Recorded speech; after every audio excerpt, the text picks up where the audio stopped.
It's my pleasure to introduce a segment that I think you're going to find very informative, challenging, and I think important.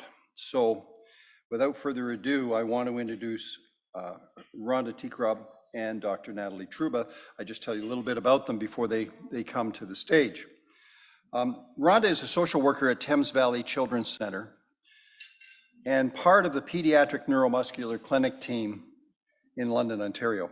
She supports children and their families as they experience the impacts of muscular dystrophy from diagnosis through to age 18.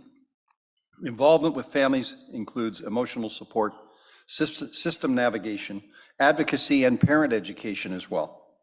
Areas of special interest include PTSD, mindfulness, and single session counseling. Dr. Natalie Truba is one of the foremost leaders in identifying the challenges of behavior in Duchenne. Dr. Truba has extensive experience dealing with the emotional, behavioral, and cognitive challenges commonly experienced by boys with Duchenne muscular dystrophy. This afternoon, she will help you understand why your child or young person behaves in a particular way. To give you a better understanding of a child or young person and make them more equipped, them more equipped to manage their behavior. So I want to welcome both Rhonda and Dr. Natalie Truba to the stage, please.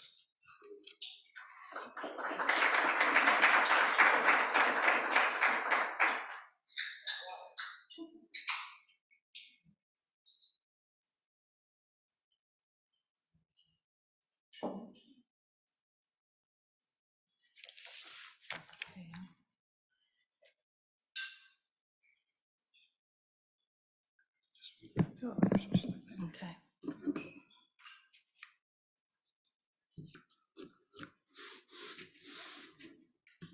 Good afternoon, everyone. Thank you very much to the organizers for inviting me to this. I do want to acknowledge John Davidson, who I don't know if he's still here. He was here earlier. Certainly my own daughters, who are in their 30s now, went to elementary school here in London, and Jesse Davidson's name was basically a household word with all the fundraising and fun activities that they did in the schools. So wonderful. I still think Jesse's journey, but I know Defeat Duchenne has gone Canada-wide and certainly moving all over the world. So again, thank you for coming. I am going to do the first part of this presentation, and I'm basically going to tell you some stories. The organizers asked me to really just relay what I have learned about families from working with them. So I don't have a real technical presentation. It's more of a personal storytelling about families that I know. Natalie is going to follow me with helping to understand and have strategies for dealing with some of the challenges that you all face. So without further ado, I will go ahead. So oh yeah, that's us where I spelled my own name wrong.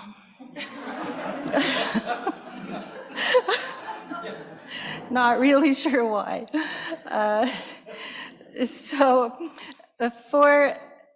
for my part, I had originally thought, okay, I'm going to try and match up with the standards of care stages. It was just going to be way, way too long. So these ages and stages that I've come up with are just mine. I just made them up there. And kids certainly don't fit exactly into these early years, middle years, high school years. There are, it can vary from child to child, and of course there's overlap with all the ages and stages. Certainly the first one is around diagnosis. Diagnosis for sure. Whoops.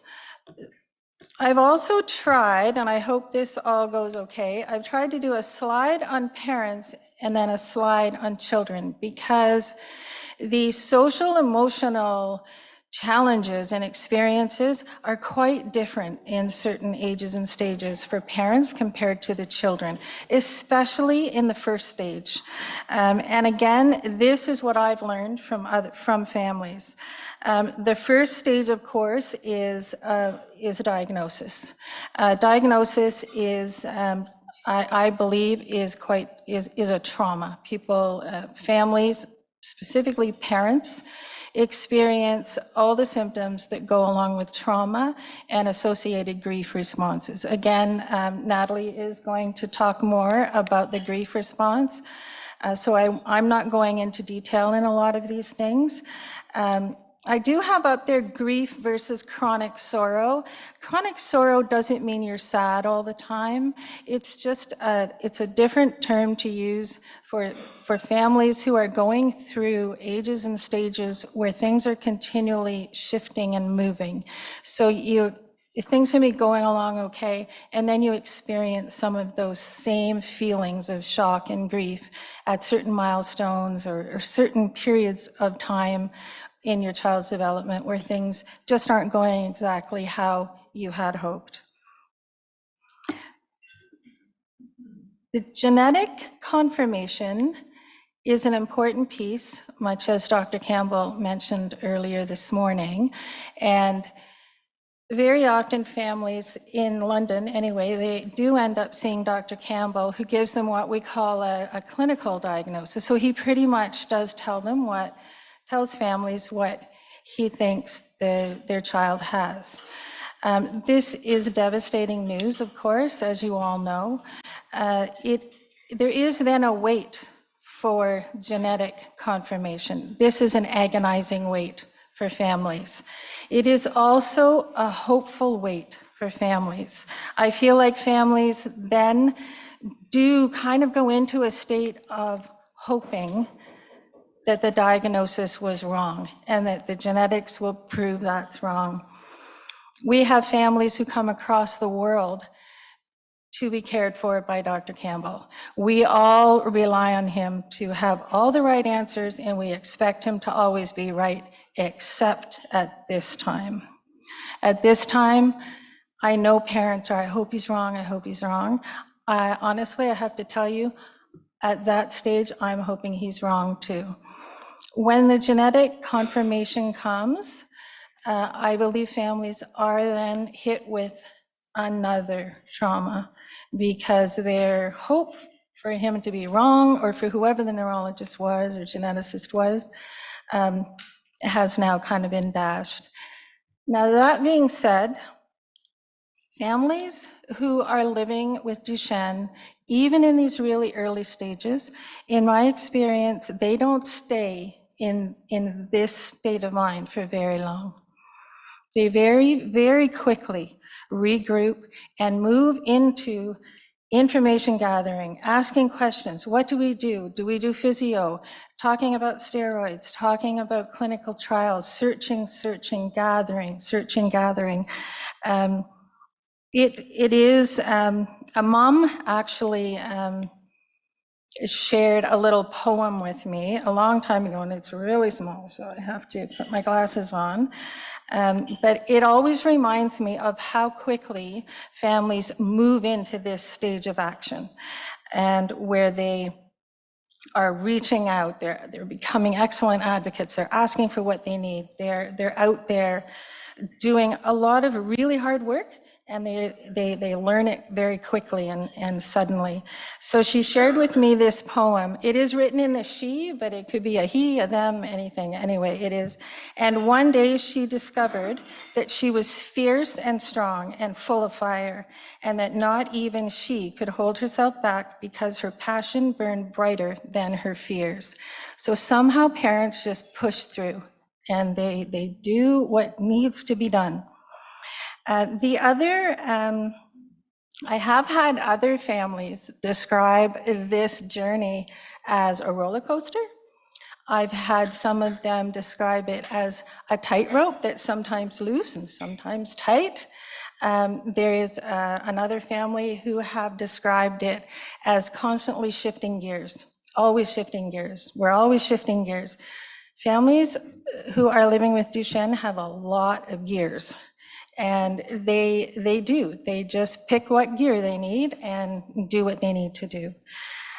This is also, I would be amiss to say that while this does turn into quite a period of action, there is an isolation for parents at this stage. This is kind of the beginning of an isolation that ebbs and flows throughout their whole journey. The time that they receive a diagnosis is usually stays with the parents for a certain amount of time.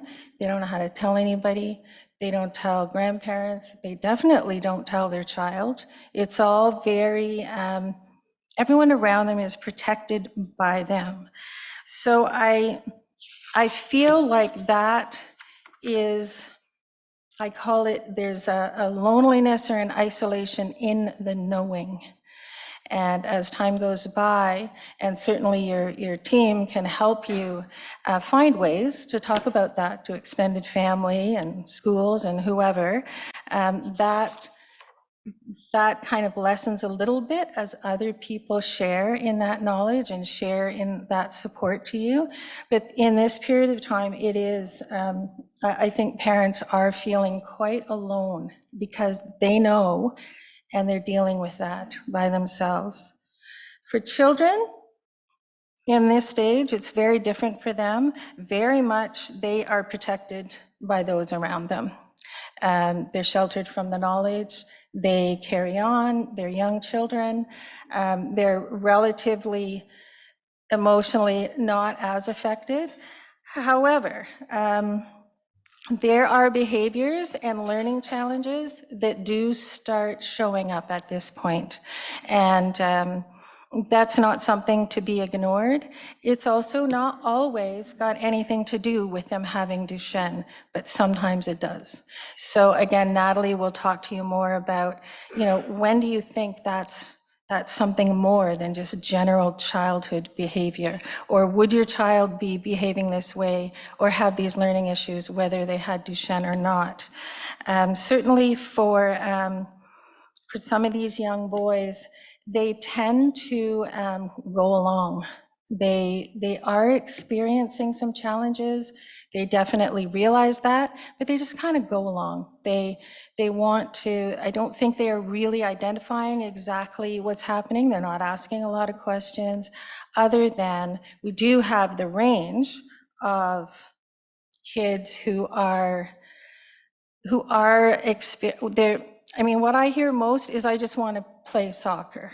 I want to do what all the other kids are doing. And they are, to the best of their ability, doing that. There is one little guy who I will never forget, sweet, adorable little boy. And he was causing some real trouble on the playground at school. And this was very out of character for him. And his mom came, he and his mom came into clinic, and this was very unexpected for us. We were like, really? Like, he's just such a quiet, calm little guy.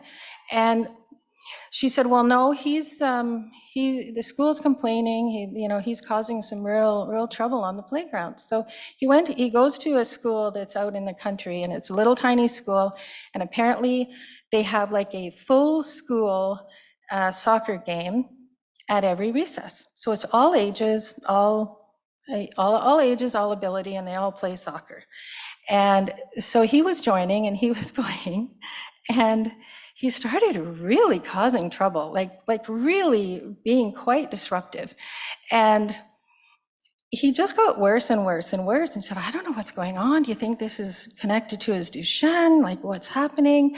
And I think what really often happens, and what happened with this little guy, same with a lot of parents, is parents and everyone around children they give in, especially at this stage. They're little.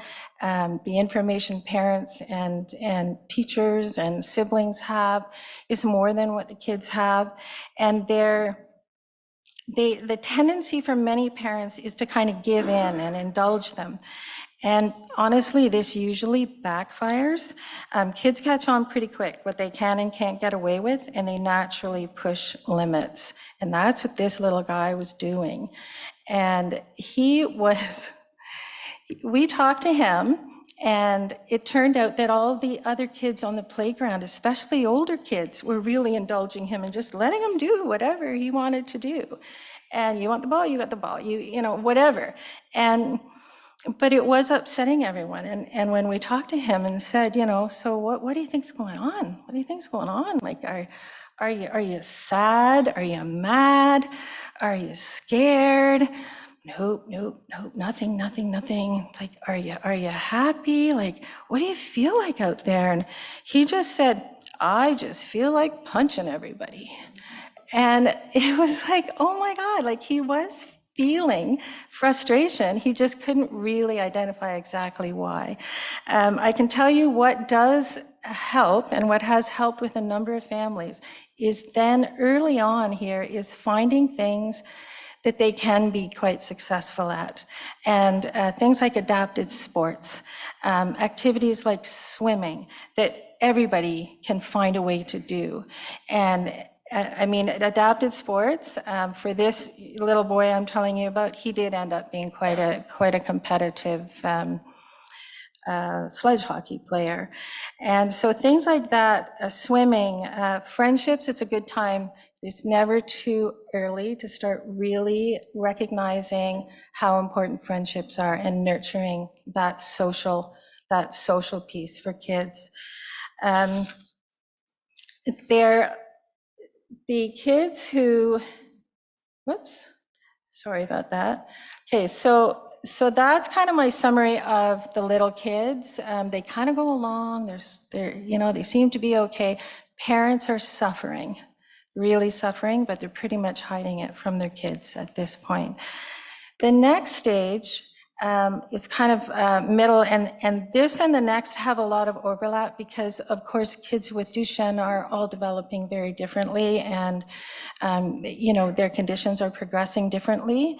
But I do find that families do move from this early years into the middle years quite smoothly. It is for parents. It is an extremely busy time because it's a busy time for all parents.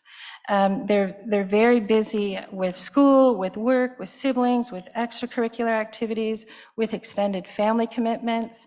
And then you throw into that everything to do with their child with Duchenne. It is quite overwhelming and really very stressful, both emotionally and physically for parents.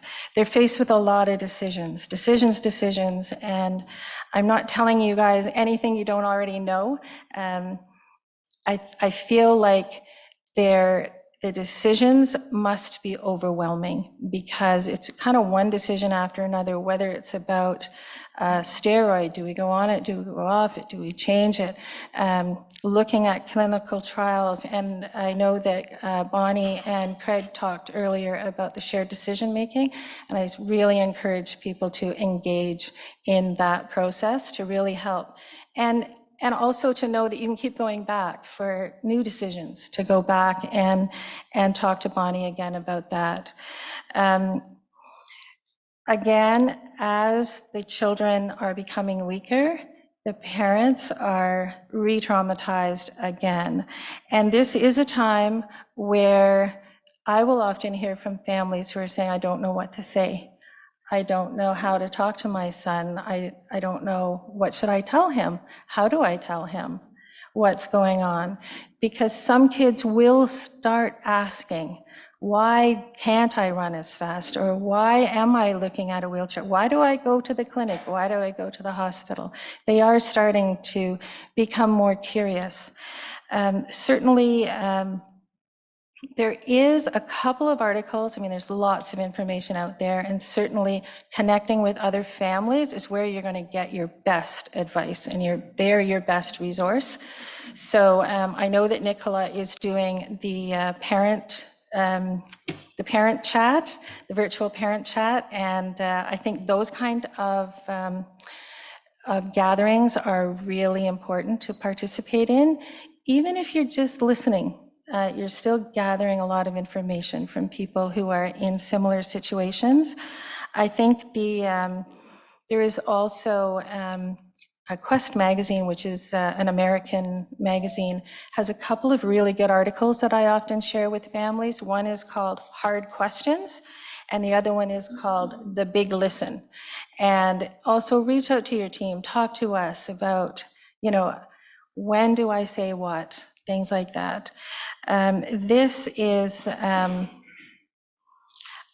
a time that, again, there is an article that it's a bit old, it's 10 years old. It's called Resilience in Children Diagnosed with a Chronic Neuromuscular Disorder. It is the concluding paragraph is one of my favorites, and I originally was going to wrap up my talk with this, but I'm going to say it now because it applies to every stage, really, so I'm picking the middle. And just the very last concluding paragraph on this particular study says, increased children's social networks and decreased parent stress levels positively contributed to good child adjustment, whereas degree of individual clinical severity did not. Thus, emphasis on providing opportunities for friendships and social support and on parents' adjustment will aid in children's resilience, ensuring they can live well, even while living with the significant burdens associated with DMD. And this is really important, and it's really tough to do. Certainly socializing, even for parents, it's hard for them to find time. And then it's, do I hang out with other parents who are in a similar situation? Do I hang out with parents who aren't, and they just really don't get it? But that's still a nice little escape, and like, it's really tough.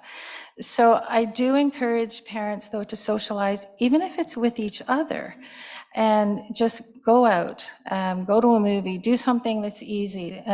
Try and get some socializing going on for yourselves as well. So it's all about, anybody who knows me in my clinic knows I'm always talking about balance, always talking about balancing what you have to do and what you don't have to do, and when you have to do it, when you don't have to do it. Certainly stress reduction. I do like to talk to families about this, both parents and kids. Some of the mindfulness techniques, certainly yoga breathing, meditative breathing, relaxing breathing, is, if you can get onto that, it does really, really help. It really helps in the moment for stress reduction. That being said, some boys are not completely open to relaxation breathing and meditative breathing framed that way. So there is, and I'll send this to you, Nicola, for the website. It's called Combat Tactical Breathing. And this is, I find boys are much more open to, because it's framed in a way, because it's actually put out by people who trained special ops, military, and Navy SEALs. So apparently they do it too before they jump out of airplanes. So this stage for kids is quite interesting because they're all over the place. They're all over the place in kind of their attitudes, their behaviors. Some of them are just are actually, they're still walking. And there's kind of the whole range. It's also a whole range of their responses around where they think they are and what they want to talk about. Certainly, we often at this age see kids who are falling quite a bit. And we've got, on the one hand, kids who deny that they're falling. And I don't know if that's because they kind of know if they're falling a lot, maybe they are going to be moving into a wheelchair soon and they just don't want to go there. We don't really know because they don't really articulate that to us. But there are a group of children who the teacher will be calling saying, so-and-so has been falling. Parents are, yes, he's falling so many times a day. And we'll talk to him and say, oh, so have you been falling? Nope. Any falling today? Nope, none, no. Oh, your teacher thought she saw you falling. Yeah, nope, that wasn't me. How many times did you fall? No, I haven't fallen at all. And then there will, of course, be other kids who do start asking some of the really hard questions, like, why am I falling? And that's just the whole other side of it. Again, back to the hard questions. And why am I falling? Why can't I do this? I just want to, they just want to do what everyone else is doing. So again, it is looking at what are some activities that you can really introduce to them, support, so that they can get really good at them, that aren't playing maybe on the regular hockey team kind of activities. Some of the activities that families that I've worked with have used that have worked out really well have been, again, it's like outlets for energy and expression, creativity. We have some guys who are, gifted artists and musicians. Certainly some of the other things are, of course, sledge hockey, wheelchair basketball, drama, video, YouTubing, writing, creative arts, cooking, baking. We actually, one boy that was a pie maker. He made pies. And really, really good pies. I thought he should be selling them, but he was giving them away as gifts. He became a very good baker. I know another young guy who, he's now off to university, but they used to go to a lot of restaurants and he would eat anything, and he became an expert. He had the most sophisticated palate ever, and I always thought he should be a restaurant critic. Actually, I think he wants to go to law school, but he's wasted in law school. He should be letting everyone know what restaurants to go to and not to go to. There can as well, during this age especially, because kids their conditions are progressing, they are becoming more limited, where I do see kids really trying to get some order and get some control and some predictability in their lives. Certainly one boy that I worked with, he really wanted all his stuff, for his personal care, for his getting ready for school, for everything. He wanted it all lined up a certain way. And he wanted his mom to make sure that it was always like that. And this was causing a lot of friction, because if she didn't get it exactly right, he was like, you missed this, and I really need it this way. Now, what ended up happening with him is, it was a pretty easy fix. It isn't always. So again, Natalie can talk to you more about how sometimes those behaviors can get away on kids, and it's more than just an easy fix around parenting or changing a routine. There are times where you need to get some professional help, or some see a psychologist, or consider some medication. For this guy, it really empowering him to do those things himself. He caught on to that pretty quick, and everything was then put accessible for him. It was a little harder for his mom. She had to work a little harder to actually have those expectations of him, that he would be doing those things. Certainly, he also wanted quite a bit of order at school, which you really can't get from other kids. But for kids with Duchenne, they do need everyone to keep to the right on the hallway, and especially if they're in a power chair. So these kind of things come up as well. So it's really important to talk about these things. And even like Muscular Dystrophy Canada have a really good school resource, and they'll go into the school and talk to the class, and it's done very well, where it isn't really about the child with Duchenne, it's about everybody, but it all comes out to kind of help educate everyone about what can really support the kids with the special need. Again, I always go back to find things that really work to really improve your quality of life, and fun things. And I have a couple of slides here. I'm going to go first to this one, because these are not clients of mine. I do work with families who do these things, sledge hockey and swimming. I just didn't have my act together to get actual pictures of them. But those are two very, very fun and can be competitive activities that kids have found successful. Now, these are kids that I know. This one on the right is a fairly, I think he's 11, and he writes comic books. He does have full comic books in color, and it's like a continuing story, and you get to learn these actual characters.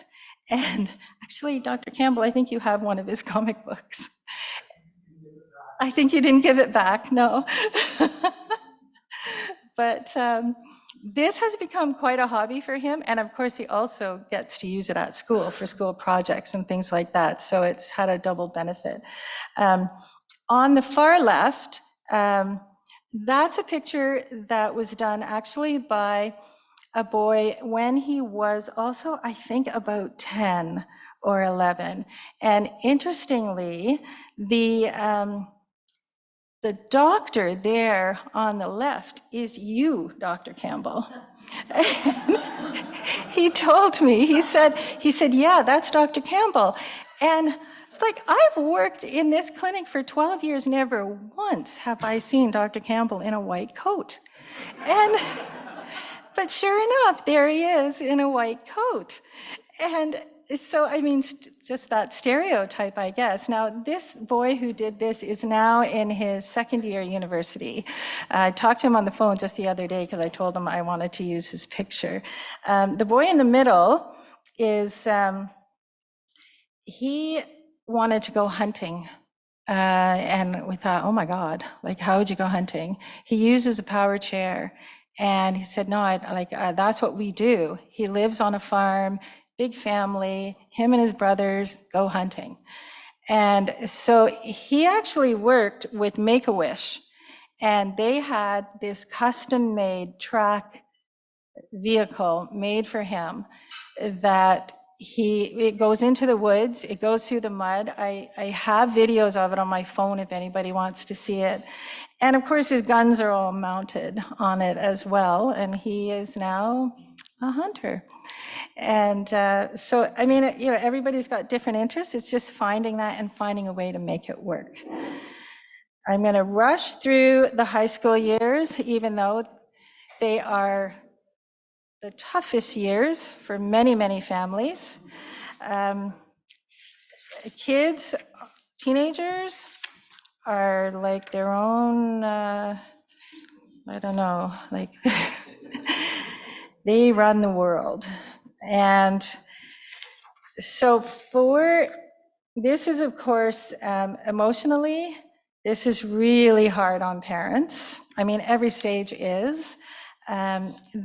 What's a little different about this one is some of the emotional challenges at this stage is is very similar for the kids and parents.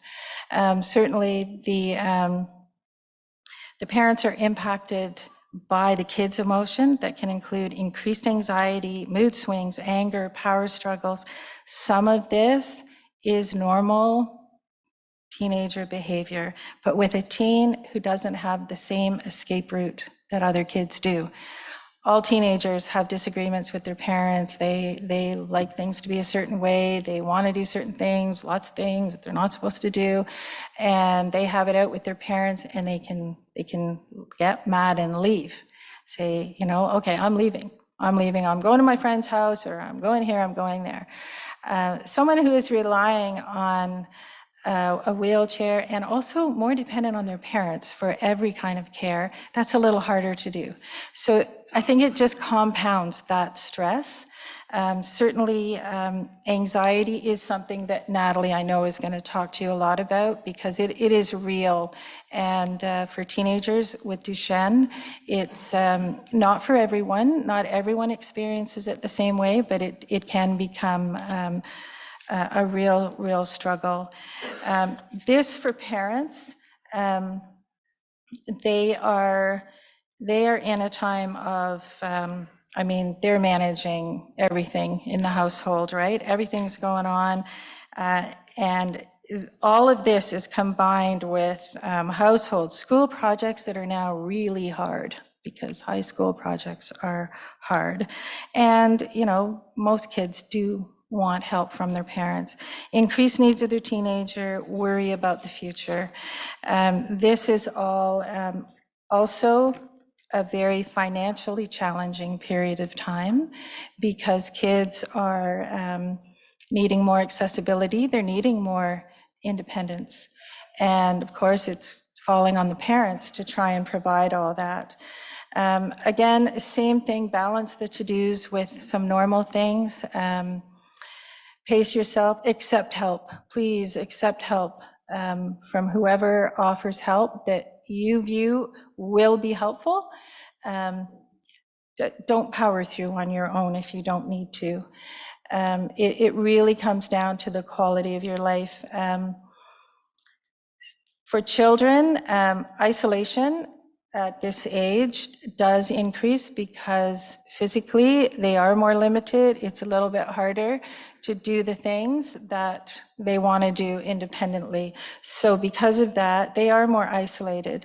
And really, over the past few years with COVID, the general population have got a taste of what isolation is like, and most people really don't like it.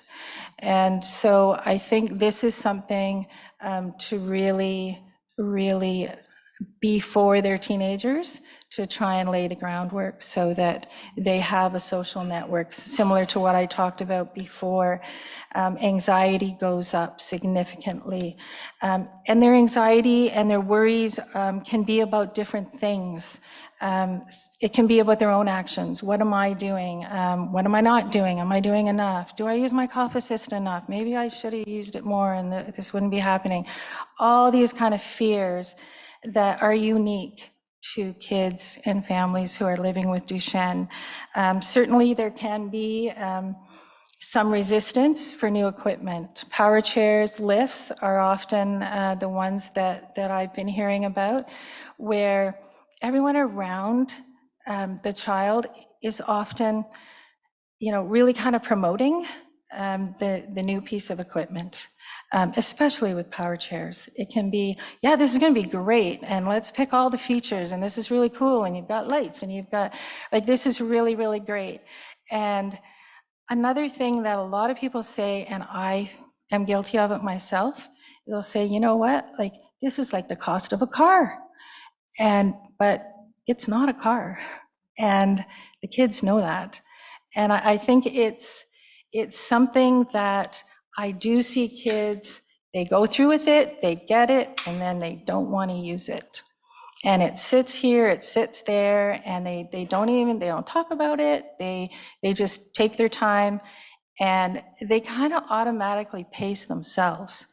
And they do eventually use it, even though everyone was saying things will be better after you adjust to it. And very often they do end up being more independent and have more autonomy once they've got independent mobility, but it's a tough sell. It's really something they have to learn and come to on their own. There are the whole quality of life thing, which I know you hear from everybody, but for teenagers, really, that is often the most fun time that people remember as adults. We all remember being young children, but not like we remember being teenagers. I like to just really encourage, make room for just being a teen, and parties, entertainment, part-time jobs, significant others. These are all things that teenagers want to be part of. All teenagers want to be part of, including kids who have Duchenne. I'm not going to go into transition, although I know it's a real thing and it's worrisome, and families, especially parents, really want to talk about it. I'm going to wrap up with a visit that I did to a family's home, and I went and, we were talking about all kinds of things. So the teenager was there, his parents were there, and they were, we chatted about this and that. And then I said, oh, there's some things that we need to talk about around transition. Okay, so the dad moved over. He said, yeah, I really want to know about transition. I got a plan. What do we got to do? What do we, so I started talking to him and to the kid about, oh yeah, well, you're 16 now, so you can apply for direct funding for attendant care. And he's a very polite guy, and he's going along with me and all that. Anyway, his friend came to the door. So his friend came in, and they started talking. And I have to admit, I eavesdropped on them. How can you not listen to teenage boys talking? They're so entertaining.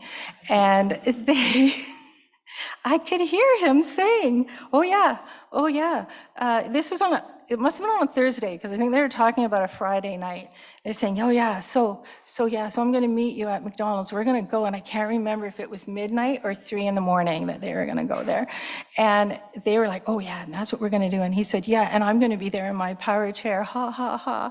And I mean, it was priceless. And it really struck me, because it hit me that, yeah, transition's really important. It is something we need to do. I was there doing my duty as a social worker, talking about it. The parents were there doing their duty, talking about it. This kid, to me, was there doing his duty, talking about going out on Friday night.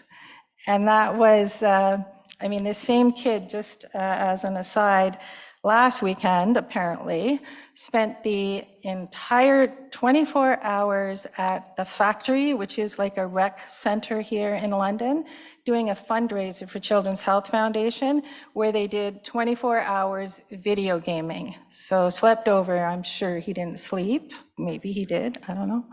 But this is important stuff. This is really important stuff. So is transition. But living your life, Duchenne is, it is about, it's medical, it's physical, it's emotional, it's behavioral, but it's not who you are. Those are the things that affect you, but it's not who you are. So I think that's what I have to say. I hope you enjoyed my stories, and Natalie can now speak to why some of these things happen, kind of the science behind them, and what are some of the strategies you can do to really support your kids through some of these challenges and yourselves. So go ahead, Natalie.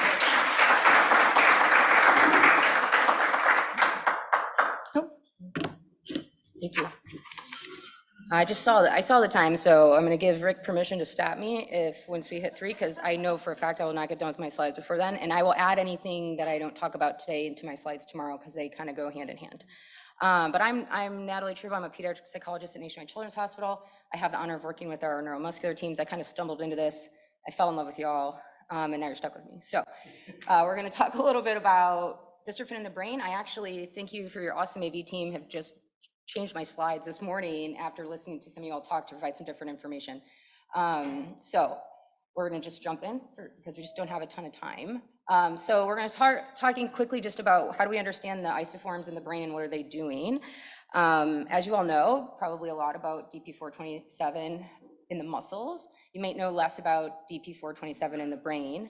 And what DP427 looks to be doing is to be having a kind of a role in GABAergic processes, in particular sort of anchoring GABA A to receptors in the postsynaptic membrane. And every patient with DMD, as you all know, lacks DP427, but only about half patients only lack DP427. And that's important because there's multiple dystrophin isoforms expressed in the brain. DP140 is expressed mostly in the fetal brain, and there's some thought that there's some involvement in how the brain scaffolds from a neurotransmitter synaptic sort of anatomical standpoint here. We see this expressed very low levels in the healthy neurotypical adult brain. DP71 is of particular interest. It's the shortest isoform. It's expressed very abundantly in the brain. Also involved in glutamatergic, the DP427 is GABAergic, my bad, I misspoke on that. DP71 expressed glutamatergic synapses and perivascular astrocytes. So really thinking that loss of DP71 maybe changes brain ion homeostasis to a degree, kind of disrupting sort of how excitable the brain will be in a sense. And there's some thought that DP71 is also involved with more severe cognitive presentations, loss of that. DP71 and DP140, if you're missing, or DP40 missing both those, we're gonna see more of potential involvement in cerebrovascular blood flow. Very few patients have that combination of missing dystrophin isoforms. DP140 in of itself is an isoform that is also expressed, kind of has some relationship with autism. And so there's some thought that type of mutation where we're missing sort of, are we more proximal, are we more distal, is going to kind of be involved with sort of severity of potential learning and behavioral presentation. Sorry, maybe can you explain what an isoform is? Because I'm not sure that all of us might know what that is. Sure. Yeah. So in the, there's 7 promoters in the DMD gene that promote or help create proteins. And so when we're looking at these isoform proteins, we're looking at sort of length. And so are all they chained together? And so there's 3 kind of pathways that they can get to that. And without going into it super science, it's kind of hard for me to explain, but I will, I'll add a slide in tomorrow to my talk that talks about isoforms that I have actually that will help me organize that better. I wasn't going to present this slide. This is not my slide. This is a slide that I stole from a different talk series that I give with PTC Therapeutics. So thanks PCT, thanks Brett. I wanted to add this so that we could talk about some of the mice data because it's really important. The mice models in our mice models, we see some really interesting responses from a startle response, from an over-arousal standpoint. And so our MDX mice, our mice that are only missing 427, show very dysfunctional fear conditioning in the sense that they have an exaggerated startle response to a threat. And so what that means and what we do to our mice is we kind of put them in either restraint situations or something, we stress them out. And what wild type mice will do is they kind of like, they get done and they're like, oh, I don't like that at all. And they go back to doing what they were doing. What the 427 mice do is they stay in a startle freeze response for much longer than is expected until they can recover. For our MDX52 mice, when you're lacking 427 and 140, we see an even more enhanced dystrophin response, and about the other half of people are missing a DP427 and DP40. So there is thought that these dystrophin isoforms are playing a very large role in how our brains regulate and how our brains sort of manage themselves, right? So how are these systems working together to help us, stay calm or feel our best selves? We see this increased startle response in our boys as well. There is dystrophin sort of uniquely expressed in the amygdala and the hippocampus. And so there's some thought that we could start to maybe use some proxy measures of startle response and calming and looking at this physiologically to understand better how our boys are learning and how they're functioning, and maybe how do we understand aspects of brain functioning from a dystrophin standpoint. There's also some thought from Dr. Erickson's research in particular about pronounced social skills, problems in patients with DMD, and having issues with poor facial recognition. And so some similarities to sort of the Fragile X population, the autism population, where there's a misunderstanding or misperception of how they perceive or receive information, particularly social information. So I have a lot of families who the boys will kind of be like, they're mad at me, or parents will be like, I don't know, they always think I'm yelling at them or I'm mad. And it's just, you have a neutral face, right? And teenagers are really bad about this, right? Like teenagers think everybody's mad at them. That is kind of a process that happens during development. And we see that unique also with these boys. And so there is some thought that not only is DMD a neuromuscular condition, but it's a neurodevelopmental condition. It impacts how the brain develops, it impacts how the brain functions, okay? So that's really, really important, and it's important for parents to know that, so that as you're advocating to the school and you're advocating to people around you, that this is not bad parenting, this is not anything that you can do easily. It's a challenge, because these boys are very hard to manage. And that's because we see this impact on the brain, right? So there's this sort of this inability to ignore and suppress, because we have maybe a potentially blunted or not as efficient GABAergic, calming process as we would want, and our glutamatergic, our glutamate is just going wild, and our astrocytes aren't helping to clean up, and so we're a little bit overexcitable in our brains, right? And so what that happens is they just don't habituate very well to environments, and they tend to be very kind of jumpy, maybe some would say, but not in an anxious standpoint. I affectionately call them like more like rage, like meltdowns. And so they're overactive, and that is a stress response system. And over time, they develop this chronic physiological pattern of arousal based on a couple other things. One is just how their muscles are functioning. And when we hook these boys up to biofeedback equipment, what we see is some choppy styles of chest breathing, even very young, and they're not anxious. So that would be an anxious style of chest breathing, and that's just because of how our inspiration, expiration muscles and our diaphragm are affected. And actually, one of the reasons why some of the boys actually hate doing relaxed or deep breathing is it's really hard, and it actually sometimes makes them more anxious and stressed because it gets off on their natural breathing patterns, which are choppy and chest driven. So we train, rhythmic chest breathing or something like that instead. But what happens is that chest breathing kind of gets in their way of their parasympathetic nervous system, maybe working as efficiently as we want, right? And our sympathetic system is this is our fight or flight system. So sympathetic's gonna kick you up, make you go, go, go. Our parasympathetic shuts us down. And I'm gonna talk about that way more tomorrow in my talk. These two things together over time, from a neuronal learning standpoint and from an operant learning standpoint, then start to develop this chronic physiological learning, this learned pattern, right? Well, now we have boys who their brains and their bodies have kind of learned to stay stressed in environments that they shouldn't. And we do see this in our heart rate variability data, and that heart rate variability tends to be very poor in these kids, even prenatally. And so there's real processes happening, which is why it is harder for your kids to sometimes calm down and to manage stressors and to do the things they are expected to do that other kids sitting next to them that is neurotypical is doing much more easily. Doesn't mean they can't do it, it's just harder, okay? That's an important piece. And then we put them on steroids, right? So jet fuel, right, onto the fire. But we need our steroids, right? And so a lot of parents will say like, this is steroids, this is steroids. It's not just steroids. Steroids don't help from like an emotional standpoint, but we can help you help that piece, right? Because we need to take our steroids. So what this looks like, right, when we actually look at physiological data, we see some unique physiological patterns from an arousal standpoint. This is a very simplistic way of showing you all this. So I hope it makes sense. I use this slide a lot. So a normal sort of body that's working well, your brain's working well, you're in a good sort of physiological homeostasis, you're sympathetically activating, parasympathetically, activating throughout the day, and you're not even aware of your body doing this, right? So you're thinking, your body's gonna get kicked up, it's gonna be doing more, you sit down, you're resting, your body's gonna shut down, it's gonna calm. You're not gonna notice this, you don't have to do anything, it's gonna keep you in this unconscious, you don't notice it range, in that middle kind of spot. If you can't pick up on this, I'm not an anxious person, but I am as my mom says, energetic or hyperactive person. So I don't have a lot of anxiety, but I do have a lot of energy. So I'm kind of quick to react, and I have a big startle response myself, but I calm very quickly.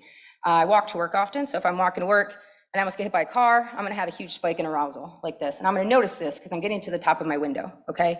So I might notice I feel hot. I might notice my thoughts change to, I was like kind of singing or listening to my book on tape, and now I'm like, watch out, you jerk, or other words perhaps on my way to work.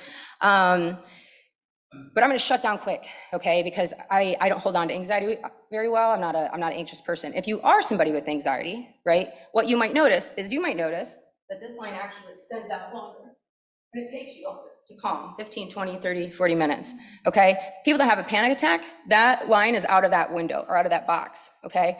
And that's why when people are like, hey buddy, just calm down. Okay, you're like, oh, I'm having a panic attack. Okay, I never thought of that. I'll just calm down. That's not how it works, right? You're riding that wave until your body naturally adjusts and shuts itself down because it can't sustain that. It's not healthy for us, and our body's like, no, I can't do this anymore. I got to shut down. These boys do this. This is very problematic. I have seen this in over every single kid I've hooked up to biofeedback machine. I've seen this pattern. Again, this is a simple version. I'm condensing into a short window so that to kind of prove a point. Not all the boys are affected in the same way by this. Some of them actually tolerate this arousal a lot better than others. Okay, this is also data that is replicated by Kate March in the UK.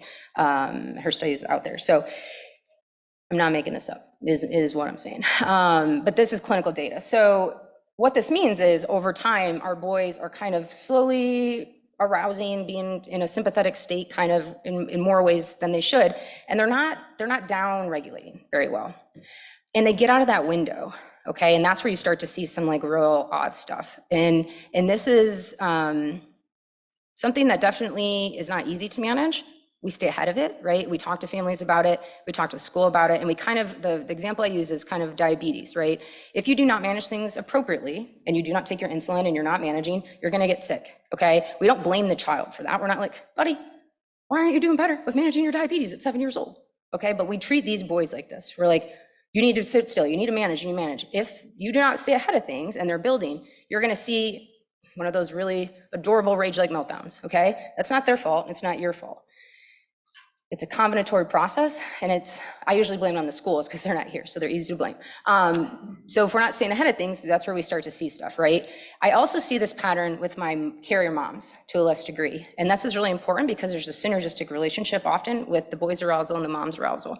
And so sometimes knowing that about yourself is important because we just simply do things like, you don't put them to bed anymore. If the bedtime is a hard time for you, and you're a mom and you're a carrier and you're responsible for bedtime, I promise you it'll go easier if you do not manage bedtime anymore and dad does, because what happens is you're activating, you also do not calm as well, and the boys feed off that. So it's harder for them to actually shut down and go to sleep. So we just switch some of those things around and we get better outcomes. So when we treat and we manage physiology, we see improvements in things in behavior that we shouldn't if they were standalone mental health conditions, okay? And that's really important. So I often talk to my families about dystrophy induced whatever, right? Because it is a very different type of mental or emotional behavioral dysfunction when you're not producing dystrophin. But we really only understand these things in the context of people who are producing all the dystrophin, right? And so a very different ballgame. So why is parenting DMD so hard, above and beyond all the things I just talked about? They have challenging behaviors on their best days, okay? So you're like, oh, it's a good day, we didn't melt down today, but like, wow, we're still super particular about things. They have a lot of care demands, as you all know. You're your own individual and you have your own unique needs that still need to be managed, okay? You're still a partner, you're still a friend, you're still an aunt, you're still a daughter or son. And life's not gonna stop for you because you have a child with DMD. Your bills are still due, right? If you have your own health issues, they're still happening. If you have family members who are suffering with other things, they are still suffering with other things, right? It's just another thing on top of it. And the nature of this disease progression is such that it really does, the parallel process that co-occurs is as boys are wanting independence and wanting autonomy from a neurodevelopmental standpoint, they are losing functionality. And you miss those critical periods of when you're really teaching those skills and helping get through that next bump into development. And there's a reason why humans develop in the ways we do, right? And if there's a barrier to that makes it different for some reason, that has down the road implications and consequences, unfortunately. And so it's challenged because you're not only dealing with the disease process, but you're dealing with the neurodevelopmental needs and desires biologically, what they want, and as that works together. And as a parent, you're parenting in the dark because you aren't parented from a DMD lens, right? You're parenting how you know how to parent. And so you really are, in many ways in the dark when it comes to what do I do to help with these things. So it's just a lot, right? And parents have their own mental health experiences: depression, anxiety, adjustment, anticipatory grief. These tend to parallel to the boys, right? So as the boys are sad and depressed and anxious about falling more, and you're going to feel that because your kid feels it and you care about your kid, right? And that's going to bother you. Of course it does. I'd be very worried about you if you're like, no, I'm fine with this. I'd be like, that's a problem. So it's a natural thing to experience alongside your children. Use that. You are a barometer. If you are feeling something or experiencing something, they are likely also, right? And what parents do is like, no, they don't know. They don't have no, I'm coping. I'm 100% killing it at coping. They don't even know I'm bothered. They do. Because I talk to them and they tell me, I can't ask my mom or talk to her. She cries, she'll get sad. I don't want to make her sad. You're already sad, right? It's not their question. You're already sad. Bring them into that. Open that up, and talking with them allows them that space to ask questions, because then they don't see it as them causing you pain, right? That pain's already there, right? You're doing it together. I'm going to talk very quickly about what actually depression and anxiety are, because I hear a lot that people are like, I'm depressed, and you're not. So oftentimes you might have experiences of depression and experiences of anxiety, right? That's very normative and normal, okay? So when it becomes not normal are in these situations. So to to have depression, right, you have to have 5 or more of the following symptoms in the same 2-week period, okay? And it's a change from previous functioning, and one has to be depressed mood or anhedonia or loss of pleasure.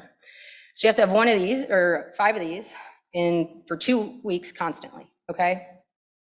They have to cause significant impairment in distress in functioning.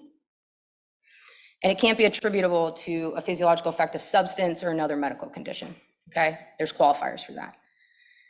Anxiety is excessive worry or apprehensive sort of expectation that occurs more days than not for 6 months, okay? So when you're just having normative anxiety responses that last an hour a day or, a couple days a week, that's not a disorder, that's normal, okay? So why I'm telling you these things is because it's helpful to not pathologize things that are normative, right? Because then it lets us talk about them in a way that isn't stigmatizing. It lets us talk about them in a way that actually has a conversation that we can learn from and get feedback from our peers and people that know us very well, and do something to either better understand our own experiences or kind of change things that might get us stuck in a place that then we do have a bona fide mental health condition. The worry has to be difficult to control. You can't really control it at all. And you have to have 3 or more of these symptoms. Same thing with depression, right? There's qualifiers for that. What is stress, though? Stress is a biological, physiological, and psychological response reaction to something aversive. When you're under stress, your body reacts by releasing hormones that trigger the fight or flight, as Dr. Ward was telling us earlier. Occasional stress is normal, right? When we worry is when we're in chronic stress. That's bad for our body. Our body is not meant to live in a chronic stress environment. That's why we have all these other systems that do these things for us. And we can see this impact on heart rate variability. And so we want really high heart rate variability because we want our body to know when it's in stress and calm situations, and we want it to adjust accordingly. So when you're in a stressful situation, your body should react with a stress sort of response, and when you're in a calm situation, your body should be calm. What we see in these boys is low heart rate variability, and that their bodies stay kind of stressed across every environment, and we actually see that prenatally. So when in the data that's coming out, we see low heart rate variability in our boys as they are developing in utero. The impacts of chronic stressors are vast. There's really a lot of impacts on the body. There's a lot of impacts on your mood and your emotions. There's a lot of impacts on behavior. Stress is super normal, right? How we respond to stress, react to stress is where we get ourselves in trouble.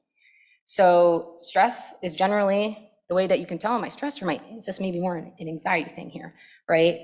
Generally is a response to an external cue or cause. It goes away once it's resolved. Anxiety, on the other hand, is generally a response. It's an internal process, meaning it's your reaction to the stressor. And it usually it persists even once the stressor's gone. So you've all been to school, you're taking tests, right? You might have stress, you're worried about it, you take the test, you feel so much better, okay, that's stress. Anxiety is when you take the test, you don't feel better, and you keep worrying about it, and you're like, I know I need to go back and check my answers and that, right? That would be a big difference there. Stress isn't necessarily always negative, right? Because stress is a motivator, right? You're stressed about something, you might want to get that thing done, right? To get it off your plate. Stress can be negative though if you're more of an avoider or something like that, because then you get yourself into different trouble. So how do we understand our own emotions and how we think about emotions, and how do we understand where somebody's at in their emotional functioning at any given moment? So the first concept is of distress tolerance, and that's basically your ability to manage actual or perceived stressors. So that box that I was showing with the lines on it, that box would be what we would call window tolerance. Some things that make your window really big are health behaviors like getting good sleep, drinking enough water, being healthy, having, not living in a war zone, things like that.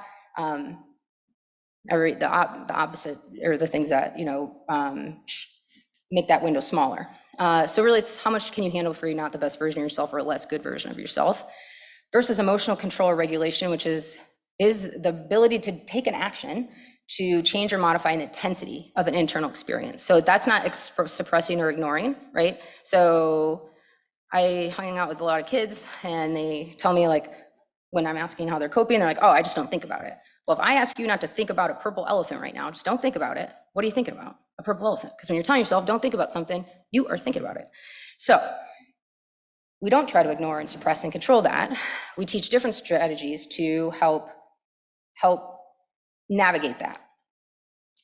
How, the reason why I'm talking about these two things is because these two processes, if you have a good sense of where you're at from a distress tolerance standpoint, and you're able to kind of develop some sort of like go-to strategies for how you regulate, you will be in a much better position to respond adaptively to stress or distress and kind of make different choices that A, you feel better about, B, actually help you kind of behave in a way that's consistent with your values, and C, sort of let you move on to the next piece without staying stuck in that, whatever that space is that's causing a lot of distress.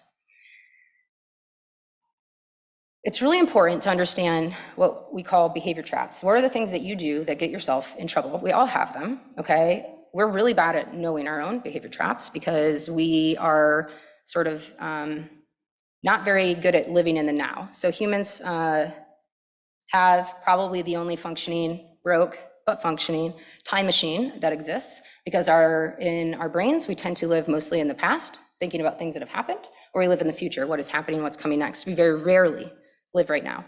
And there's reasons for that, right? It is hard to live in the now, and you have to plan, and the things in the past are how we learn to, we take that and we're like, how do I want to navigate this novel situation, right? So it's an important process that our brains can do that, but we're very rarely just sitting in the now. And that's why it's really hard for us to know exactly how do we handle these things until somebody helps us bring it into consciousness. So everybody thinks they're really good at knowing themselves in these ways, but I'm here to tell you, you're not. So yay. So lean on your buddies and ask them like what your patterns are. Avoidance prevents a demand or aversive thing from occurring. So if you have a kiddo and you're like, hey, we got to do your homework, and they run over and they punch their sister, and you're like, no, you're in timeout, buddy. They just avoided doing their homework, right? So that punching their sister strategy was maladaptive. We're like, we don't want that, but it was super effective because what are they not doing now?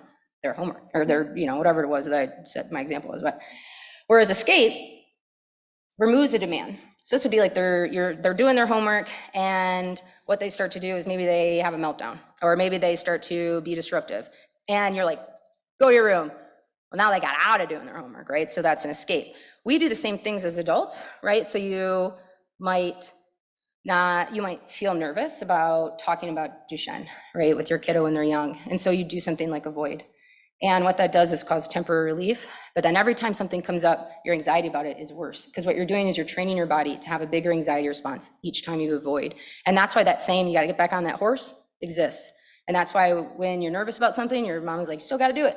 And then you're like, oh, I feel better about it, like going to school, taking the bus, XYZ. That's because physiologically what you're doing is you're training your body to be calmer in response to that you're okay. And that is a really, really important part of anxiety management. So that's how most anxiety treatments work for things like phobias or fears or other things, is that you basically are forcing yourself to do things and forcing your body to habituate to that, so that we're not having those big swings that make us feel very, very nervous and anxious. So how do we start to manage internal distress? Well, you have to gain knowledge of your own regulation, distress tolerance patterns, behavior traps, because we all have them, and you can't change or modify things you don't know about, okay? We are the worst observers of our own behavior, but you have to kind of be aware of it to change it. You're like, well, Natalie, like, how does that work?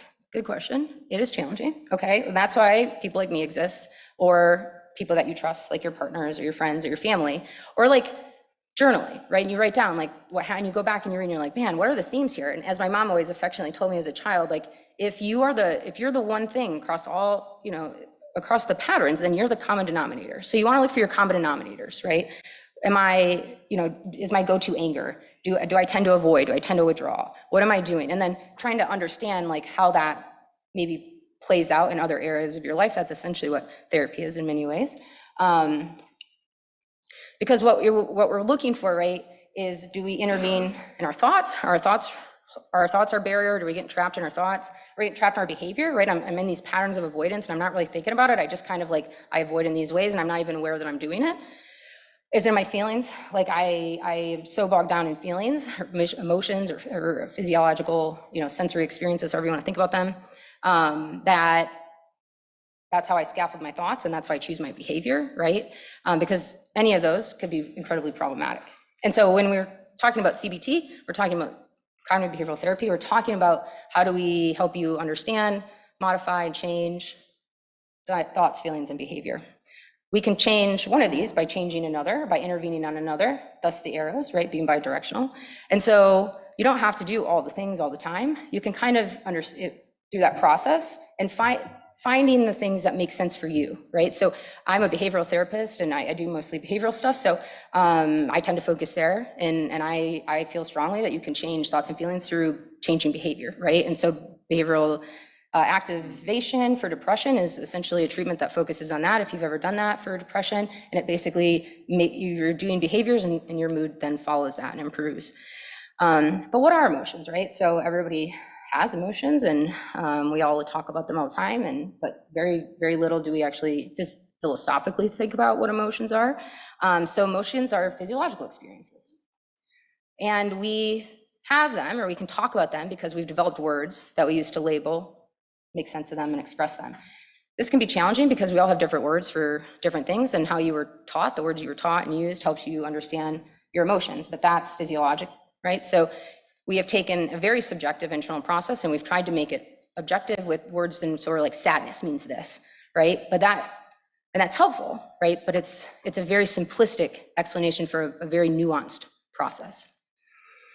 We also label and understand our emotions through our behavior. So behaviors can be your canary in the coal mine because often we don't truly understand how we feel or we think until we sit down and we do, but we can sometimes watch our behavior. So I am somebody, I feel emotions a lot physiologically in my belly. So when I get really anxious or stressed, I tend to eat less, and I know that about myself. So if I'm eating less, I'm like, hey, am I stressed? What am I doing here, right?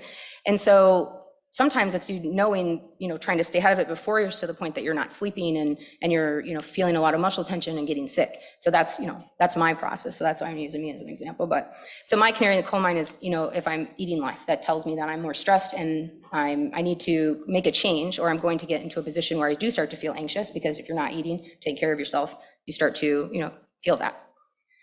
Emotions don't mean anything in and of themselves. They don't have to. They're just physiology. Sometimes you just have a fleeting emotional experience. It doesn't mean anything, right? But we want it to mean something, because like, why else would I feel this way, right? Well, like, why do you get an itch? Like, why do your sometimes random thoughts? They're just neuronal physiological experiences. So not every emotion you experience, even if it's a big emotion, necessarily has to mean anything or has to be something that you hold on to or sit with for a very, very long time. Emotions serve a function. So they can be useful when we use them to make sense of an experience or to motivate ourselves, right? So anxiety, stress is often can be a motivating emotion, right? If you're stuck, or if you're somebody that gets, really nervous about assignments, maybe you stay ahead of your assignments, you do them early, right? To avoid that experience of stress. Anger is an activating emotion, right? So you could be depressed about something, like sometimes you feel depressed. Do you ever want to do anything when you're depressed? No, right? You want to be left alone, you want to be sad, you're like tired, you're like, oh, no, I'm down. Anger, you're like, I am going to mess somebody up, right? So anger is activating emotion, it's protective emotion sometimes, right? It's often a secondary emotion as well, right? So understanding that I'm angry, like I need to stop. What just happened? Am I in pain, emotional or physical? Did I get embarrassed? Am I unsafe? What is actually happening that's driving my anger? Because usually when you're angry, it's a motivating, so you wanting to do. And so understanding your process, right? Like my go-to secondary emotion is anger, which is why I can talk about it. So I often use that as my cognitive canary in the coal mine. When I feel angry, I'm like, wait a second, I'm not a really angry person. Like, what am I actually feeling? And it's usually something like I'm sad, or somebody hurt my feelings, or I got embarrassed about something. Feelings are always valid, but behavior is not, okay? Behavior and thoughts, not valid. So you're always feeling what you're feeling, that's valid. The thoughts and the feelings, or the thoughts that accompany your feelings and behaviors that you engage in your response, not so much. And this is where people get themselves in trouble. So if you're somebody that you're like, you did this thing, and that is why I'm mad. What you're doing is you're justifying your emotions through what your other people are doing, and you might not even be perceiving what they're doing, right? And we've all been in that situation where maybe you have a teenager or somebody that is like, well, you said it really mean, and you're like yelling at me, and you were neutral, and you're in your tone, and you're like, that's not really what happened, but whatever internal state they were in changed how they perceived that information, right? And that's really important when you live in any time you live with anybody but yourself.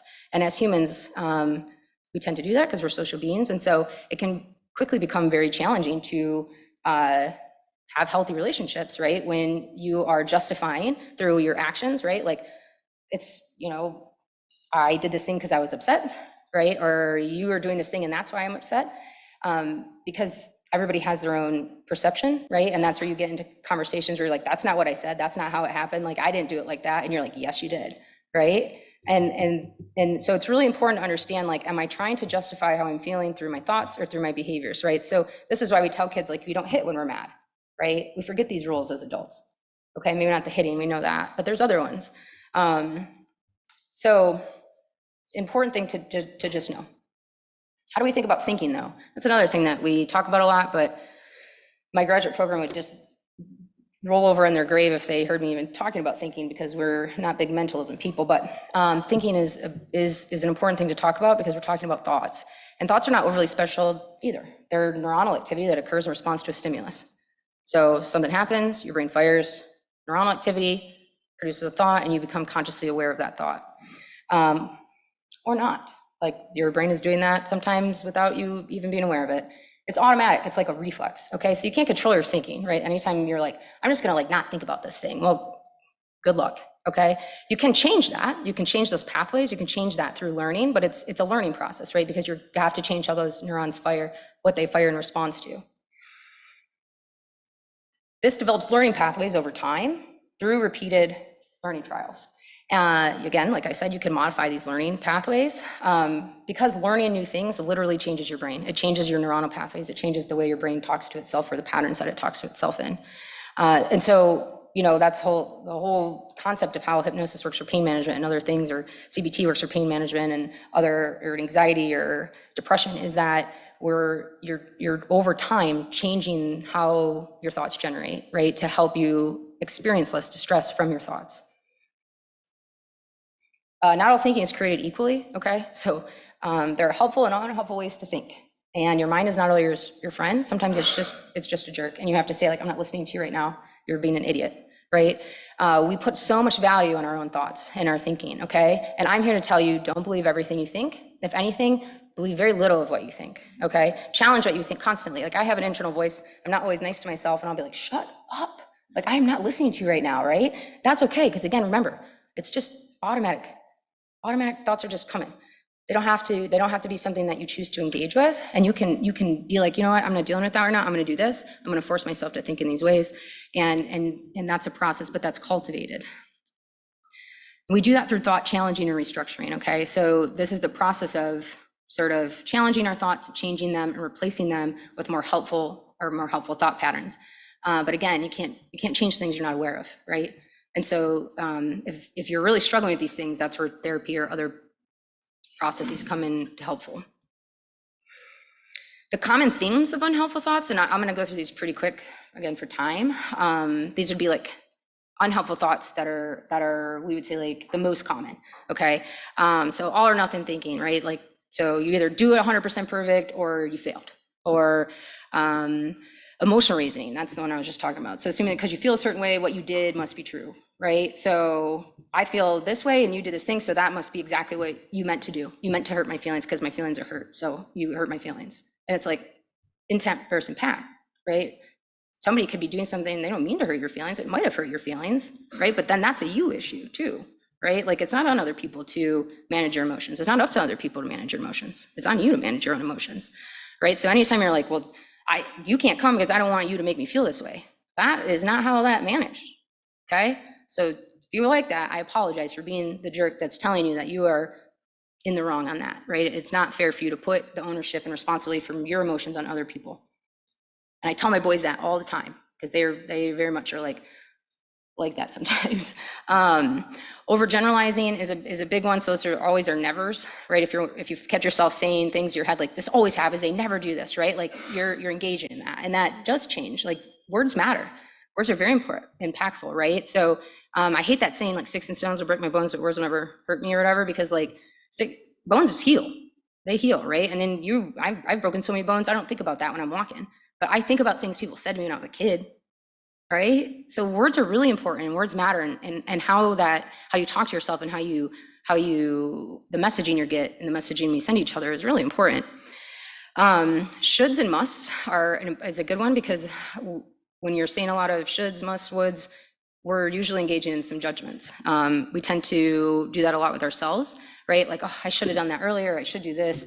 And if you can catch that, right, you would replace that by not using that word. And what you find is it can be really hard, right? Because you're like, well, it's not that harsh, right? So I should have done, I should have put their socks on before I started eating breakfast, right?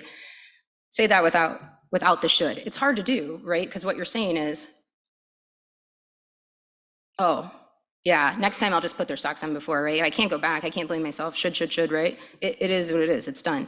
So you don't want to should all over yourself. It's kind of what we say in the psychology business, right? So that's a good one because you can remember that one. And these is where we can come back to change thoughts and feelings, right? So I'm going to talk a lot more tomorrow about the processes and how do we understand these things more from a behavioral scientific level, and focus a little bit more on behavior tomorrow. But thoughts and feelings, we would look at those two processes that I was talking about. How do we understand our feelings? Is this something that I need to really engage with? What is this telling me, right? So you can think about it like hunger. We don't we don't have a ton of, pathology when we're feeling hunger. We go and eat. Emotions can be like that as well, right? Like, oh, I'm feeling really sad. I need to go run. I need to call a friend. I need to X, right? That's how I manage that, just like I manage my hunger by eating. Or feeling tired by sleeping, right? So I'm anxious. Well, what do we do to alleviate our anxiety? We engage in deep breathing. We do, progressive muscle relaxation. We accomplish a task, something like that. But a similar way, we just tend to not engage with, emotions the same as we engage with, some more, like thought or hunger, thirst sort of feelings. So what is grief? Grief is a multifaceted response to loss. It's emotional, it's cognitive, it's physical, and it's social. It's a process that occurs over time, typically after a loss has occurred. Anticipatory grief relates to when grief is occurring before an upcoming loss or something that is going to be happening. It actually is often, can be, for a lot of people, more intense than typical grief, because there's an anxiety component, because you're worrying, you're thinking, you're catastrophizing into the future. And so you're grieving what you expect to come, and what we expect to come can sometimes be a lot worse than what actually comes. And so anticipatory experiences, pain is a big one. So if you've ever if you're like me and like somebody's like joking around with you and then they like go to do something, you're like, ow, before they even like touch you, you know what I mean? Or you can see kids do that. That's anticipatory, right? Like it doesn't actually hurt, but you're expecting it and you're bracing for it and you're actually engaging in behaviors as if it does hurt, even though it doesn't hurt yet, right? Likewise, what is suffering? Suffering is a state of undergoing pain, distress, or hardship. It's a reaction to something that's aversive and it's happening to us. It's a natural, inevitable condition for humans to experience suffering. So our goal cannot be to avoid suffering, okay? We want to, right? Nobody wants to suffer. That's fair. I agree with that. Where we get in really tough spots for ourselves is when we are striving so much to not suffer, that we are engaging in things that actually amplify or exacerbate our suffering. So our goal is to accept that suffering is going to happen, and so that you can engage and interact with it in a way that it minimizes the impact and you can get through it into the next stage, right? So those attempts to avoid, to escape, or distract actually from suffering are very normal, but they're not necessarily helpful all the time. You have to do it sometimes. You can't just suffer, like stay in that spot all the time, but there's a way to engage with things that are really hard that helps minimize how it impacts you on a daily functioning and then over time into the future, okay? And so if you are experiencing grief or suffering in those ways, and it's hard to shake, that would be a good time to reach out to a mental health professional to get some help with how do I cope with this? How do I navigate this? How do I manage this? Because I'm not coming through it in an adaptive way or normative way, right? I don't shake it. I'm not having, months of respite from this. And I'm going to talk more about grief tomorrow, but I don't talk much about suffering, but I'm happy to talk more outside of giving this talk if people are interested about the concept of suffering. Managing your mental health is really hard for anybody, but it's really hard when you're caring for somebody with DBMD, right? Because you're a full-time caregiver, you're a parent, and there's just a lot of competing demands. There's not much you can easily change about how you have to take care too. So sometimes I hear a lot from parents about like how hard it is to find a good therapist because they just don't get the DMD piece. Well, you just have to set limits for your son, and like you're just not like, they're just gonna have to get up earlier so that you have more time for yourself. And you're like, well, then I have to get up earlier too. Like, it's not really how it works. And so it can be challenging, right? Because it doesn't always feel like a get it. And not all therapists are created equal, right? Like there are therapists who will put the effort into learning that, and there are therapists who won't. And there's a lot of expectations and beliefs about what therapy is. So therapy is not meant to make you feel better, right? So if you're going to therapy to feel better, it might not help, right? Because therapy is designed to help you change and to do things to improve how you're functioning. And so it's hard, it's uncomfortable, it should be uncomfortable, right? If you just went to feel good, you're not necessarily going to be changing.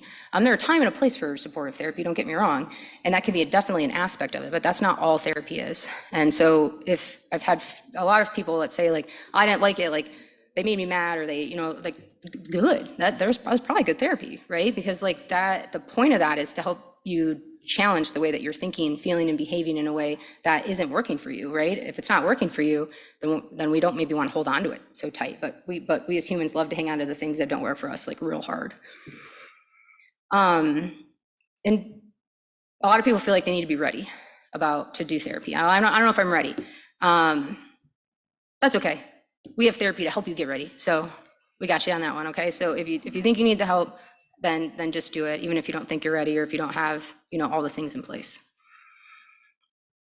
Because you really want to build resilience, and that's the tricky piece, is that you can have resilience for basic life stuff, but maybe not resilience for bigger life stuff, like when your kid gets diagnosed with dystrophy, and you're a non-medical person, and you're now learning a bunch and Googling and talking to people, and you're an accountant and you're like, I don't even know what these things mean, like this is a lot.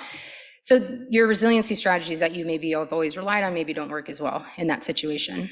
Building resilience takes effort, and it has to be an intentional process. Some people have naturally can have better tolerance and distress tolerance and can tolerate things a lot better and be a little bit more resilient. But for the demands and the nature of disease that is DMD, you might need some additional strategies for how do you maintain resilience in that and your grit in those moments. Maintaining mental health takes balance, like Rhonda was saying. You can't just neglect one area of your life, like your physical health, your emotional health, and your cognitive health, and expect to be your best self, okay? And people neglect their emotional and mental health a lot, right? Because it's seen as weak, or we don't, nah, I'm fine. Like, I don't need to think about my emotions. Like, I'm tough. I don't have emotions. I'm just like, I'm fine all the time.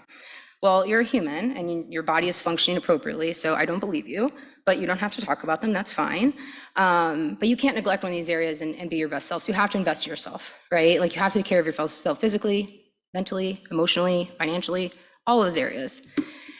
And it's just easier to do when you understand principles of basic behavior change, which is what I'm going to talk about tomorrow. Natalie, we're just going to run a bit tight for time, Yeah. so I just wondered. Yeah, this is a good place because I can add these in tomorrow and Can you? Make sense. Yep. Oh, perfect. I think that the session with Rhonda and Dr. Truba have been probably generated a few questions, and I don't want to cut people off from having that opportunity. We built in a bit of a cushion today to give us a little extra time in the afternoon, but I think we probably do have time for some questions. I think we'd be missing an opportunity if we didn't. These topics are too important and something that the families are experiencing, and that's why we're here. And I think that if we can turn it over, we'd ask you to keep your answers brief if you can, but also let's see where we are, and then we'll move on to the next session. We were shooting for a 5:30 wrap up, and we'll still try to achieve that. But let's turn it over to any questions that people might have. Anybody in the room or online? Any comments?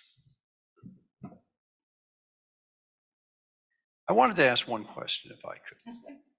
When you said that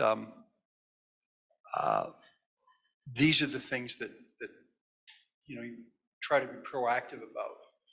When, with your child, I think that what are the things that, when's the timing right, and probably variable, but to talk to your child, to start to realize this. I mean, first of all, this information may be being heard by the families for the first time. I'm not sure that's true in all cases, but this may be something that, they're not aware of. There's child's at such an age that they haven't encountered it yet. Is that when they should be talking about the preactive things that can be done and why they shouldn't maybe be surprised that their child is reacting this way? Like, again, information sharing, I guess. And so when their child's 5 or their child's 7 or their child's 9, is that when you have the conversation before these things actually start to occur? So I'll caveat this a bit. I will never tell families how to do this. My job is to not tell you what to do, but to understand your values and help you navigate decision-making in that context. My personal opinion, and what I do think is a good approach, is to talk openly about disease process starting upon diagnosis, so that it's part of how we understand, we can be honest about our medical visits, and the children cope better. What tends to happen if we wait till they're older and they're falling in these things is we actually see them start to internalize a lot. And so I meet a lot of little boys who are 7, 8, 9, and they're sad, they're anxious, they're depressed, and it's because they're falling. And this comes to that perception thing. And they're like, my mom yells at me all the time. She's like, I get in trouble. Like, I just want to go up the stairs, but I can't. I'm like, because everyone's gonna be mad at me if I try to go up the stairs.